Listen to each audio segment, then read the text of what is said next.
이 종목은 대체 왜입니다. 특징주들 살펴보도록 할 거고요. SFA 먼저 볼까요? 장중한데 10% 가까이 오른 바 있는 SFA입니다. 지금도 한 4% 상승 유지가 되고 있는데요. 호재는 크게 두 가지입니다. 하나는 삼성 디스플레이를 비롯한 또 중국 업체 쪽에서도의 엄청난 수주가 기다리고 있다라는 부분, 이거 하나 가져가고요. 또 하나는 전기차 배터리 쪽에서도 찾아볼 수 있습니다. 이쪽 부분에서도 여전히 성장 가능성 점쳐지고 있다는 두 가지 호재 안고 SFA 오늘 상승세를 이어나갑니다. 4850원 현재 기록되고 있습니다. 관광주들 한번 볼까요? 한국주철관, 네, 대표적으로 보겠습니다. 상승 탄력 많이 줄었네요. 붉은 수돗물 사태 이후에 각 곳에서 노후된 이 수도관을 교체하자라는 목소리가 커지면서 그러면 이 관련주들 봐야 되지 않나라는 쪽으로 워낙 이제 굵직한 이벤트가 있다 보니 조금조금한 테마성 이슈가 부각되면 이쪽으로 매개가 쏠리곤 했었는데요. 한국주철관 최근 며칠간 크게 올라가다가 오늘은 장중 상승폭을 많이 줄여서 지금은 또 음봉 기록되고 있네요. 13,750원 기록되고 있습니다. 확인하고 갑니다. 현대차 3인방 볼게요. 장 초반부터 자동차 이 3인방의 강세가 잇따랐습니다. 지금은 기아차가 상승 탄력도 많이 붙어 있네요. 3% 가까운 상승이고요. 기아차는 외국인 투자자 말고 기관 쪽의 순매수가 많이 잡히고 있는 종목입니다. 현대모비스도 마찬가지입니다. 기관 쪽에서 강력한 순매수를 매일매일 보여주고 있는 날이 최근 들어서 많았습니다. 1% 넘는 상승이 있고요. 이슈가 잡힌 거는 미국의 시장조사 업체 JD파워가 2019년 신차 품질 조사에서 이 현대차에 대한 어떤 점수를 높이 평가했다는 거, 1, 2, 3이 다 사건을 했다라는 뉴스 전해지고 있는데요. 긍정적으로 봐도 될까요? 일단 자동차 대표주들 상승세 보이고 있다는 점도 확인을 하고요. DIT라는 종목을 보겠습니다. 디스플레이 검사 장비 전문 업체인데요.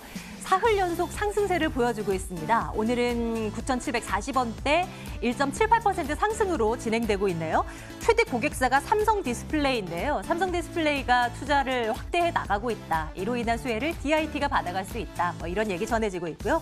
수주 잔고가 지금도 이미 충분하다라는 모멘텀도 함께 가지고 있습니다. 지금 투자를 해도 괜찮은 종목인지 점검 들어가겠습니다. 국일제주도 상승폭 많이 줄였을까요? 그래도 지금 7%대 강세에 놓여 있는데요. 3,765원대. 역시 이슈에 의해서 매개가 쏠리는 대표 종목 아니겠습니까? 자회사, 본연의 사업보다는 자회사의 이슈에 기대어 갑니다. 자회사 국일 그래핀이 플렉시블 소재의 이 그래핀을 합성하는 데 성공했다라는 뉴스가 전해지면서 장 초반부터 국일제지 강했습니다. 이런 이슈가 살아있는 한 더 갈 수 있을 것인가 한번 점검해 보도록 하겠습니다. 제로투세븐도 볼게요. 유아용품 전문 업체잖아요. 지금은 하락으로 전환됐습니다만 최근 들어서 제로투세븐의 이 화장품 브랜드에 대한 이야기가 심심찮게 들리고 있습니다. 이름이 궁중비책이라고 하더라고요. 색조 화장품 말고 아이들을 위한 아이들 유아 스킨케어 브랜드라고 전해지고 있는데요. 매출이 상당하다고 합니다. 그리고 그로 인해서 2분기 흑자 전환 기대감도 나오고 있다고 하는데요. 대응 전략 챙겨보겠습니다. 사도 될지 말입니다. 11,550원입니다. 남북경협주도 오늘 강해요. 남광토건이 6% 넘는 상승 기록되고 있고요. 경농, 현대로템, 아난티, 조비 등등해서요. 일제히 상승세를 보여주고 있습니다. 말씀 많이 들었겠지만 북미 정상 간의 친서 외교가 화제가 되고 있는 상황입니다. 이번에도 이들이 주고받은 친서가 반전 카드로 작용할 수 있을까 주목되고 있는데 대응 전략 챙겨보겠습니다. 자, 오늘 유한타증권 영업부 송태영 과장과 함께 종목 이야기 나눠볼게요. 과장님 어서 오세요. 네, 안녕하세요. 안녕하세요. 남북 경협주들의 이제 기대감이 또 한 번 몰리고 있습니다. 북미 정상들의 친서 주고받고 그 안에서의 뭔가 스물스물 불어오는 따뜻한 바람들, 경협주들을 끌어올리고 있는데요. 조금 더 이어질 수 있을까가 궁금합니다. 어떤 시각이세요? 일단 양국 정상 간에 계속적으로 친서가 사실 왕래가 있게 되면서 하노이 회담에서 사실 조금 너무나 급작스럽게 결렬이 되게 되면서 거기서 이제 사실 큰 폭의 쇼크를 받고 그다음에 대북주들이 대부분 하락했던 부분이 있었거든요. 하노이 회담 결렬이 딱 되게 되면서 정말 생각지도 못했었잖아요. 네. 그 이후 사실 조금 상징적인 종목이 현대 엘리베이터라든지 네. 현대건설이라든지 이런 네. 종목들 같은 경우에는 그래도 2월에 하락폭을 어느 정도 다시 좀 메꿔나가는 흐름을 좀 보이고 있는 것 같아요. 다만 이제 그 밑에 단에 있는 이 대북주라고 불리우는 종목들 같은 경우에는 조금 아직까지 그 충격을 지금 벗어나지 못하는 모습을 좀 보이고 있는데 그런 부분 자체를 봤을 때는 일단은 상징적인 종목들이 다시 한번 그 하락폭 자체를 메웠다는 것 자체는 조금 긍정적으로 바라볼 수 있지 않을까 이렇게는 생각을 해볼 수가 있는 것 같습니다. 다만 이제 계속적으로 상승을 한다 하더라도 이미 위에서부터 하락폭 자체가 대부분의 대북주들이 많거든요. 네. 그 점에서 봤을 때 올라갈 때마다 계속적으로 매물 압박이 좀 많이 나올 수 있지 않을까 이렇게는 좀 생각을 해볼 수가 있는 것 같고요. 사실 뭐 북미 대화 이런 부분이 계속적으로 나오고 있다고는 한다 하들 아직 뭐 정말 북미 대화에 대한 부분이 일정이 나왔다거나 그렇게 세세하게 진행되는 부분은 아직까지는 보여지고 있지 않거든요. 그런 부분 감안하게 되었을 때에는 이슈성 아니면 변동성적인 매매로 좀 접근을 하시는 게 필요하지 않을까 이렇게 생각을 해볼 수가 있는 것 같고요. 만약 보유자들 분들이라면은 아직까지 계속적으로 내용이 조금씩 더 좋아질 수 있는 부분이 지금 열렸다라고 보시면 될 것 같고 거기에 따라서는 뭐 상징적인 종목들이 더 계속적으로 상승으로 전환시켜 준다라면 나중에 점차적으로 투자 심리 좋아지고 거기선 상승까지 이어질 수 있는 간격은 벌어질 수 있다 이렇게 볼 수 있을 것 같습니다. 투자 의견은 어떻게 주시는 거예요, 지금? 일단 제가 말씀드린 것 자체는 좀 긍정적으로 말씀을 드리기는 했지만 일단은 투자 의견 자체는 글쎄요를 드릴 수밖에 없는 부분이고요. 일단 보유자분들 같은 경우에는 계속적으로 뭐 보유하시면서 사실 중간중간에 변동성이 생긴다 하더라도 변동폭 자체가 위에서부터 갖고 계셨기 때문에 그렇게 크지는 않거든요. 그러실 것 사실. 같아요. 그렇지만 이제 신규 진입하시는 분들 같은 경우에는 여기서 변동폭이 커지게 된다라면 상당 부분 뭐 조금 정신적인 데미지도 입으실 수 있고 이런 부분이 있으실 것 같아요. 그런 부분을 보게 되었을 때에는 사실 대북주 관련돼서 예상을 하기보다는 그냥 대응의 영역이지 그런 부분을 지금 용감하게 들어간다 이런 부분은 조금 어렵지 않을까 이렇게 생각되고 있습니다. 아마 이 남북 경협주들의 경우는 보유하신 분들 가운데서도 손실 보고 계신 분들이 정말 많으실 것 같은데요. 그래도 이번 이슈가 임박해온 만큼 어느 정도 손실 폭을 좀 줄여나가는 그런 기회가 왔으면 하는 바람도 함께 가져봅니다. 일단은 투자 의견 전체는 글쎄요로 주시는 거죠. 예, 다음 종목으로 한번 기회를 엿볼게요. 근데 이 종목도 괜찮을 거예요. 사실 이제 그래핀이라는 것이 언제부턴가 이슈가 되면서 주식시장에서 꿈의 신소재 이러면서 화두가 되고 있긴 한데 국일제지가 언제부턴가 수소차 관련주로 막 올라가다가 언제부터는 그래핀 관련주로 편승하면서 또 올라가고 막 이래요. 네네. 어떤 관점이세요? 이건 또 보유하신 분들의 영역입니까? 일단 이거 같은 경우에도 아무래도 신규 진입하시는 분들 같은 경우에는 역시 변동성 매매 플레이를 하셔야만 한다라고 좀 생각되는 부분이 있고요.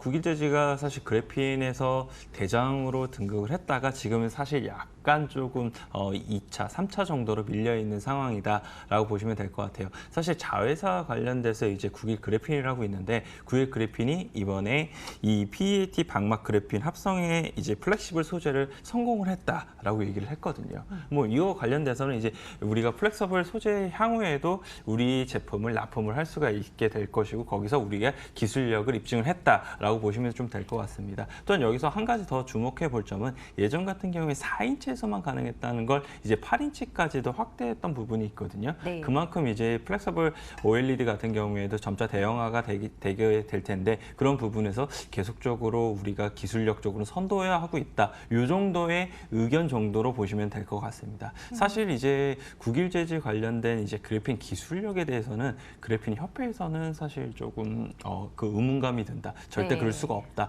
이렇게 계속적으로 얘기했었던 부분도 있었거든요. 그런 점 감안하게 됐을 때는 사실 기술력을 지금 투자자분들께서 사실 어느 정도 이게 진짜인가 아닌가 이 부분을 판단하시는 건 쉽지는 않으실 것 같아요. 맞아요. 그렇기 때문에 사실 변동성 매매를 하셔야만 한다라고 말씀을 좀 드릴 수가 있는 것 같고요. 그리고 그래핀 관련돼서 계속적으로 이런 사업자들이 너무나 늘어나고 있습니다. 뭐 신규 사업자 계속적으로 신규 사업을 한다라고 하면 그래핀 사업을 우리도 하겠다. 계속적으로 이렇게 네. 얘기를 하고 있거든요. 네. 그런 부분에서 보게 되었을 때에는 테마 자체가 처음에서 이제는 어느 정도 급물로 지금 이동을 하고 있는 게 아닌가 이렇게 좀 생각을 해볼 수가 있는 것 같고요. 거기에 따라서는 사실 상용화가 되고 정말 거기서 매출액이 발생을 해야 되는데 그때까지는 아직 멀다 이렇게 보여주시면 될 것 같습니다. 그래서 이런 부분이 있게 된다라면 사실 뉴스플레이어에 의해서 VI까지 한 번을 가게 되고 그 이상까지도 가게 되는 경우가 발생을 하게 되는데 거기서는 조금 추격 매수는 조금 어려워 보인다라고 좀 생각이 되고 있고요. 약간 이러한 이슈성이 좀 줄어들고 난다라면 그런 부분에서는 한번 접근을 해볼 수 있다 이렇게 보실 수 있을 것 같습니다. 투자 의견은 네. 어떻게 할까요? 글쎄의 의견을 좀 드리고요. 말씀을 드린 것처럼 추격 매수는 절대 금물이시고요. 약간 눌림목이 나왔을 때 접근을 하신다라면은 이런 변동성 플레이가 충분히 가능한 종목이다. 이 정도로 코멘트해 드리도록 하겠습니다. 네, 9일 제지 점검하고요. 다음 종목을 저희 제로투세븐 볼 텐데요. 사실 이 종목도 한동안은 그냥 테마였어요. 뉴스가 나왔대. 예를 들어 뭐 중국의 뭐 산화 제한 정책이 뭐 어떻게 된다더라 이러면 뭐 이제 유아용품 관련이 뭐 뜬다 이러면서 제로투세븐 대장으로 막 상가 직방이고 뭐 이랬었는데 근데 지금은 이제 그 단순 이슈가 아니라 화장품에 대한 매출이 잘 나오고 2분기에 플러스로 이익이 돌아설 것이다 이런 얘기가 나오거든요. 의미가 이제 달리 좀 봐야 될 것 같은데 어떤 시각이세요? 네, 말씀하신 것처럼 정말 예전에는 사실 산화 제한 정책 뭐 완화가 되면은 제로투세븐 날아가고 이런 모습을 좀 많이 보였었는데 지금은 사실 대주주가 좀 변경이 된 부분도 있어요. 뭐 이 화장품 용접제로 지금 대주주도 좀 변경이 됐었던 부분이 있거든요. 그런 부분 이후부터는 사실 중국에서 홍콩에서 사업 부분을 정말 조금씩 잘해 나가고 있는 업체이다. 이 정도의 인식이 좀 변화가 필요하지 않을까 이렇게 좀 생각되고 있습니다. 영국의 경제지에서도 지금 궁중 비책에 대해서 홍콩에서 이 계속적으로 브랜드 인지도를 상향시키기 위한 마케팅을 강화하고 있는 업체이다. 이렇게 소개를 하고 있는 부분도 있고요. 뭐 티몰이라든지 이런 부분에서도 계속적으로 이런 판매라든지 이런 부분이 상당히 잘 되고 있어서 1분기 실적도 보게 된다라면 지금 이 전년도 대비했을 때 125% 정도까지는 증대되는 부분이 있었어요. 그런 부분에서 감안을 하게 되었을 때에는 네. 상당 부분이 이제 실적적인 모멘텀을 2분기부터는 정말 기대를 해볼 수 있지 않을까 이렇게 생각을 해볼 수가 있는 것 같고요. 2분기에는 또 계절적인 성수기에 돌입을 하게 되면서 이 선케어 관련된 이 제품들에 한해서 더욱더 이제 이 수요라든지 이런 부분이 좀 증대될 가능성이 높아지고 있거든요. 그런 부분 감안하게 됐을 때 2분기 그리고 하반기까지 이어지는 이제 이러한 실적 모멘텀을 한번 기대를 해볼 수 있는 업체로 자리매김하고 있지 않나 이렇게 생각을 해볼 수가 있는 것 같습니다. 지금 화면에서도 계속 나갔었고 그 화장품 브랜드 있잖아요. 궁중비책 이게 진짜 인기가 많나 봐요. 어때요? 지금 소비자 한 명의 입장으로서 네네. 아이 아빠시잖아요. 네. 저희 유명한 집에도- 브랜드예요. 저는 네. 잘 몰랐어요. 저희 집에도 사실 이 네. 궁중비책 관련된 제품을 가지고 있고요. 아, 그래요? 그래서 사용을 하고 있습니다. 그래서 약간 이 궁중비책 자체가 아주 프리미엄 모델이라고 볼 수는 없지만 한 그냥 중상위권 정도의 이 가격을 가지고 있는 브랜드이다. 이렇게 좀 보시면 될 것 같고요. 네. 거기에 따라서 뭐 국내에서도 상당 부분 계속적으로 MS를 증대를 시키고 있고 해외에서도 MS를 증대시키고 있다는 점을 감안하게 됐을 때 이런 부분이 정말 실적으로 이어질 가능성이 높아 보인다라고 보여지고 있고요. 뭐 영업이익이 2019년도에 예상되고 있는 게 187억이기 때문에 뭐 전년도까지 워낙 실적이나 이런 부분 안 좋았다는 거 감안하게 됐을 때 네. 지금 뭐 저점 대비했을 때 올라온 부분은 사실 한 100% 정도 주가가 상승하기는 했었지만 더욱더 올라갈 가능성이 높아지지 않나 이렇게 생각되고 있습니다. 투자 의견? 네, 좋아요 의견은 드리고요. 네. 주가 레벨업이 일단 진행이 된 상황입니다. 그렇기 때문에 바로 매수를 하시기보다는 계속적으로 이런 주가 레벨이 어느 정도 유지가 되는지 11,000원권에서 12,000원권을 계속적으로 유지를 시키고 있는지 이 부분을 한 번 더 관심 있게 보셔야 되지 않을까 이렇게 좀 생각되고 있고요. 지금 거래량이 지금 여기서 많이 터졌는데 거래량을 사실 다음 주가 레벨로 올라가기 다시 한 번 더 수반이 돼야 되는 부분이 있거든요. 그 수반되기 전까지는 사실 조금 주가의 흐름은 재미없을 수 있다. 이렇게 보시면 될 것 같습니다. 참고하겠습니다. 연초 대비 많이 오르긴 했네요. 제로투세븐 살펴봤고요. 마지막 종목입니다. DIT 보겠습니다. 이 업체에 대한 평가 어떻게 해주시겠어요? 네, 사실 뭐 OLED 관련해서 지금 워낙 업체들의 주가 수준이 워낙 좋아서요. 그 OLED 업체 중에 한 가지를 뽑아봤고요. 사실 OLED 하시면은 사실 먼저 생각이 나실 만한 종목들이 야스, 힘스 뭐 이런 종목들이실 네. 거예요. 네. 그런데 그 종목들은 워낙 강하게 움직이다 보니까 그 종목을 편입하시지 못하신 투자자분들이라면 DIT도 조금 관심 있게 보셔야 되지 않을까 이렇게 생각이 돼서 제가 조금 말씀을 드리는 편이고요. 좋다는 관점이시군요. 네, 아무래도 봐야 된다. 이 업체 같은 경우에는 사실 삼성 SDI 벤처에서 이 시작을 한 업체예요. 그렇게 되다 보니까 삼성 디스플레이 향으로 자연스럽게 매출액이나 이런 부분이 늘어날 수 있을 수밖에 없고요. 그리고 삼성 디스플레이가 사실 4월 달에 OLED 관련된 투자 결정을 했었어야 됐는데 이 삼성 디스플레이의 영업이익이라든지 이런 부분이 적자를 기록을 하게 되면서 그런 부분이 하반기로 다 투자 결정이 밀리는 부분이 있었습니다. 이 QD OLED 관련된 이제 양산 시점을 고려하게 된다라면 8월부터는 이러한 장비들 업체들에 대해서 이제 발주가 시작될 것으로 예상이 좀 되고 있고요. 그에 따라서는 DIT의 이런 장비도 역시나 이 발주로 이어질 수 있지 않을까 이렇게 생각을 해볼 수가 있습니다. 그리고 삼성 디스플레이의 투자 규모가 한 2조 원 정도 지금 예상을 하고 있거든요. 그런 부분 감안하게 되었을 때에는 물론 그 2조 원이 다 DIT에게 들어오지는 않겠지만 그런 부분에서 조금 더 자금 집행이나 이런 부분이 여유롭게 될 가능성이 높다라고 보시면 될 것 같고요. DIT 이번 연도 매출액이나 영업이익 같은 경우에도 매출액 같은 경우에 한 90% 정도 증가를 할 것으로 예상이 좀 되고 있고요. 영업이익도 한 200% 정도 증가를 할 것으로 예상이 좀 되고 있는데 이런 이유 자체는 사실 이 DIT의 사업성 자체가 OLED에만 국한된 건 아니에요. 뭐 2차 전지라든지 수소 연료 전지라든지 AI라든지 이런 부분으로도 추가적으로 이제 확장성을 갖고 있는 사업 모델이기 때문에 그런 부분에서 보게 되었을 때 추가적인 이런 실적이라든지 이런 부분이 빌드업 될 수 있는 부분이 많다 이렇게 보시면 될 것 같습니다. 네, 투자 의견 당연히 좋아요 주시는 거죠? 네, 그렇습니다. 좋아요 의견을 드리고요. 지금 사실 이틀 동안 오른 가격 자체가 한 5에서 6, 7% 정도까지 되는 부분이 있는 것 같아요. 이런 부분이 있어서 물론 이제 OLED 이제 업체들 같은 경우 오늘 상당 부분 큰 폭으로 상승을 했다가 점점 이제 상승 탄력을 좀 줄여나가고 있는 부분은 있는데 DIT는 사실 그에 비해서는 오른 부분이나 이런 부분이 상당히 좀 적은 게 사실입니다. 그에 따라서 뭐 지금 시가총액도 그렇게 크지도 않고 그런 부분이 있다는 점을 감안하게 되었을 때 한 번씩 슈팅이 나올 수 있다. 다만 슈팅이 나왔을 때에는 꼭 수익 실현을 하시고 다시 한 번 더 접근하시는 게 좋다. 이렇게 말씀드릴 수 있을 것 같습니다. 네, 좋아요 투자 의견 주신 종목이 제로투세븐, DIT 이렇게 두 가지인데요. 내일장 탑픽으로는 어떤 종목 꼽을까요? 네, DIT를 제시해 드리도록 하겠습니다. 상대적으로 덜 오른 종목입니다. OLED 관련주 가운데 한 종목 내일장 탑픽으로 올려둘게요. DIT였고요. 오늘 유한태증권 영업부 송태영 과장과 함께 말씀 나눴습니다. 과장님 고맙습니다. 네, 감사합니다.